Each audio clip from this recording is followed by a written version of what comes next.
Yeah, probably the biggest surprise is probably the expectation on the club, you know, and how there's maybe an expectation, as much as we talk about the financial situation, how people almost don't want to hear that, and it's like, yeah, whatever, but go and sign a striker for 10 million. It's like, no, please, you've got to try and listen to us, you know, which we've talked about being honest, and honesty sometimes gives you an answer people don't want to hear, and so that's surprised me. It's really surprised me how quickly people have turned on that with a bad result or a bad performance, and don't almost want to hear well, we're going through a transition. We're not lying about that. That's not to buy time. We come in and spoke about that being factual. You know, at the start, as someone asked in the previous question about taking 3 or 4 transfer windows, that wasn't a joke. That wasn't to buy time. That was, no, we've got a big job here and we've got to sort it out. So I think in terms of the job itself, probably not, but probably managing the expectation, where trying to put a successful team on the pitch, trying to think about the medium and longer term with the academy, and trying to put a new scouting team in place, and all the things that we've done, all the turnover of staff, while still trying to manage that expectation of, yeah, okay, yeah, you've done all that, and we know that should take time, but actually we just want to win every Saturday as well. And that's probably been, for me personally, the biggest sort of shock to try and get to terms with and trying to deal with.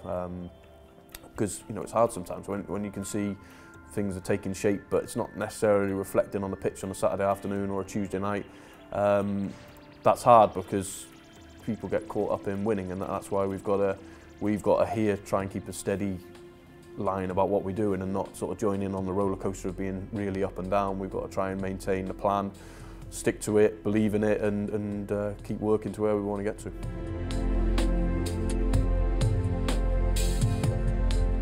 I see it in a really healthy place. I think we'll be in a place where we'll have a really young and dynamic team. I think we'll have a very successful academy, which the whole club and region can be proud of. And certainly, if we're not in the Premier League, I think in a position where we can be fighting realistically to get back there, because we're not having to deal with selling players, balancing books, because by that point we would have sorted that out and we'll be back to more of a sort of level playing field where it's all about growing then, rather than at the moment we're trying to grow it while, you know, getting our knees cut off at the same time and then trying to grow again. That's going to continue for a little bit. That's the reality we're in. Again, we're not in a position to lie to people and make people feel good about themselves. We'll tell them the truth, and that's where we are. But in 2 years' time, that's gone, and we would have managed through that period, and then it'll be about growing the club even further.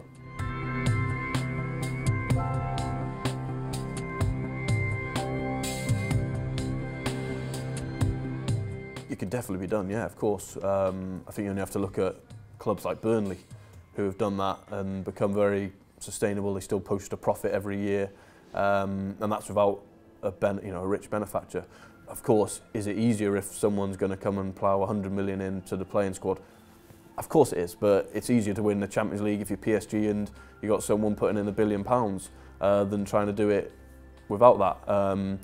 You know, but the board and the ownership is what it is, and I think we're fortunate because you see other clubs who have a change. You know, take Barnsley for example. They changed and before the window, and everyone thought they were going to spend 30 million quid in the window. You know, they're now a point above the drop and didn't spend a penny. They got no manager, and whereas here, at least with the board as it is, they genuinely care about the club. They want the club to grow. They don't take a penny out, so everything we make we can put back in. What we've got to make sure we do is as and when we get back to the Premier League and being in that position, that we spend it a lot more wisely. And you know, it's up to us in Colney and Carrow Road to make sure that the club strives and thrives at that level, not the board, because you know, the season we got relegated, we were the 7th highest, I think, in the Premier League. So you can't say the money hasn't been there. It has been there. What we haven't got is when mistakes are made, and we're sat in a situation now. Unfortunately, the realism is we have to sell Alex Pritchard to cover previous mistakes. That's a fact. People don't want to hear it, but that's a fact. And because we don't have a benefactor and go, okay, you made a £10 million mistake. Here's 10 million. Don't worry about it. Don't do it again, please. We have to correct that through ways which we don't really want to do, but that's how it is.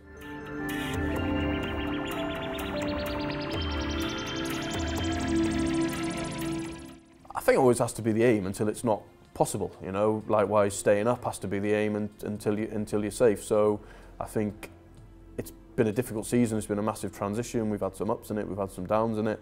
I think the key is, you know, as Daniel says, we work game to game.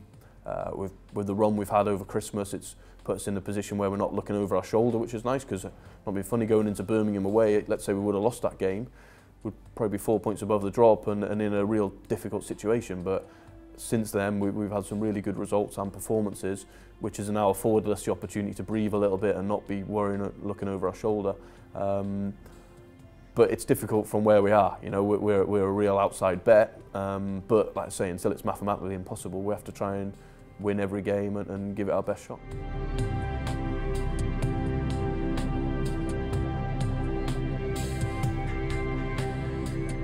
I think we'll spend big amounts of money. If we're there and we've got the money, we'll spend it. It's how you spend it though. We've spent big money before, and you could argue that they weren't necessarily spent in the right areas. Not every player, because some of the money spent, you know, I think people like Brady, what great business, Redmond, fantastic business. So it's not every player. What we have to do is make sure that, in simple terms, when you're spending money on a player, my deep belief is, and I think that's shared by the club now, and certainly by Daniel, is if we spend good money on a player, it's got to be a player who can realise his value again or grow. So that's difficult if you spend it on a 30-year-old, if you spend a lot of money on, or a 29-year-old, because they're on the other way in terms of their value. So I think probably what we would do a little bit differently, I'd like to think, is maybe spend it on good money on younger players. And if you see the clubs who have been really successful at, people like Watford, you know, they've spent some really big money, but they've spent it on players between 19 and 24, and then either really resell them on, or they're performing at the level which keeps them in the Premier League comfortably every year. And I think for us, it's a key is how you spend it, because again, in the Premier League, is the answer going to be third division, second division German players? Probably not. You know, we're going to have to be looking in different ponds, and you know that preparation's already started within the scouting department. You know, we do scenario planning. What if we get relegated to League One? What, are we prepared for that? What if we're in the Championship trying to get promoted? Are we prepared for that? What if we're in the Premier League? What do we do? And that's a skill and of the recruitment department, and that's their job.